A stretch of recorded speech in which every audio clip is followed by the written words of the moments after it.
Ini kita diributkan dengan pernyataan dari Kementerian Ketenagakerjaan terkait apakah driver ojol ataupun kurir online berhak mendapatkan THR. Buru-buru, Kementerian membantah dan mengatakan bahwa mereka tidak berhak mendapatkan THR. Sejumlah driver ojol ataupun kurir online mengatakan mereka merasa ditipu karena suara pemerintah ternyata mencela-mencele soal THR ini. Sudah sejak 2015, Jonas bekerja sebagai pengemudi ojek online. 2 kali ia berpindah aplikasi agar bisa mendapatkan penghasilan lebih baik.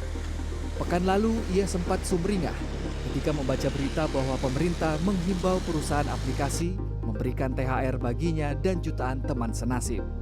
Ya namanya Bu Menteri ya, kita setengah percaya aja. Setengah percaya aja. Namanya Bu Menteri yang ngomong ya percaya, kita pejabat kan. Setengah percaya, cuma kan kok nggak ada SK-nya, peraturannya dulu, terus rundingan, kok tahu-taunya ngomong gitu aja. Ya kalau menurut kita sebagai orang kecil kan ya seneng-seneng aja dengan perjuangannya Bu Menteri kalau memang itu memang terjadi. Rasa setengah percaya Jonas ternyata ada benarnya. Tak butuh waktu lama setelah menyebut pengemudi ojek dan kurir online berhak mendapatkan THR, kementerian yang dipimpin politisi PKB Ida Fauzia itu langsung menganulirnya. Kemenaker berbalik menyebut, pengemudi ojek dan kurir online tidak berhak mendapatkan THR karena berstatus mitra.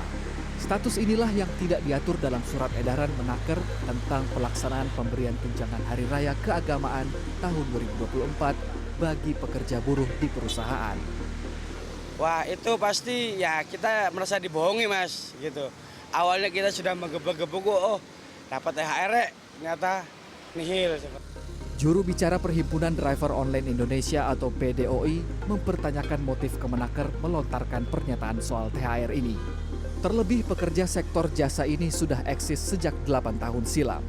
Kalau menurut saya itu suatu humor yang sangat tidak lucu gitu loh. Dalam artian ride hailing itu udah masuk dan beroperasi di Indonesia mulai 2016. Tapi kemana aja selama ini Menaker ngomong soal THR untuk ojol baru ngomong sekarang gitu loh. Selama ini kemana aja selama 8 tahun ini dan baru ngomong sekarang ini motifnya apa gitu loh. Rapat kerja Komisi 9 bersama Kementerian Ketenagakerjaan pada Selasa, salah satu pembahasannya ialah pemberian tunjangan hari raya atau THR keagamaan bagi pekerja. Anggota Komisi 9 DPR RI fraksi PDI Perjuangan Edi Wuryanto mendorong adanya revisi Permenaker nomor 6 tahun 2016 tentang tunjangan hari raya keagamaan bagi pekerja atau buruh di perusahaan. Edi mengusulkan revisi tersebut agar terbentuk payung hukum yang mengatur pekerja kemitraan. Termasuk di dalamnya ialah pengemudi ojek online bisa mendapatkan THR. Pekerja kemitraan menjadi pekerja yang menerima THR. Karena kalau tidak, nanti bias antara PKWT, perjanjian kerja waktu tertentu, dengan pekerja kemitraan. Ini saya kira hal yang baik yang dilakukan oleh Bu Dirjen PHI, tetapi sebetulnya akan lebih bagus lagi kalau Permenaker direvisi untuk melindungi itu. Menanggapi usulan itu, Menteri Ketenagakerjaan Ida Fauzia menjelaskan pihaknya akan mengkaji usulan yang telah disampaikan Komisi 9 dalam rapat kerja. Ida mengatakan, rencana pemberian tunjangan hari raya keagamaan kepada pengemudi ojek online yang sempat disampaikan oleh pihaknya merupakan suatu imbauan atau dorongan kepada perusahaan agar turut menyalurkan THR kepada mitra kerjanya.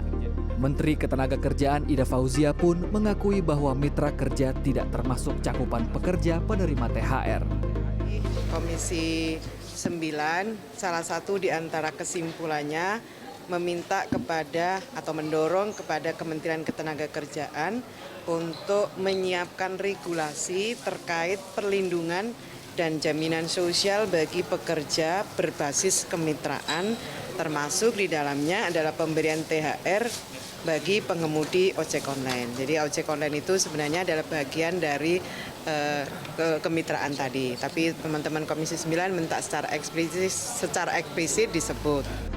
Di sisi lain, Pengajar Ilmu Hukum Perburuhan Universitas Airlangga Surabaya, Lani Ramli mengatakan, pengemudi ojek dan kurir online berhak mendapatkan THR. Pasalnya, mereka adalah pekerja ketika mendapatkan order dan melakukan kerja sesuai perintah aplikasi. Harian lepas saja bisa dapat. Nah, ojol ini apalagi kalau dia pas ngeklik berarti kan dia terhubung gitu. Sehingga dia tunduk pada perusahaan tersebut gitu. Hanya saja mungkin dilihatnya jam kerjanya itu berapa jam. Kenapa kok dia harus berhak?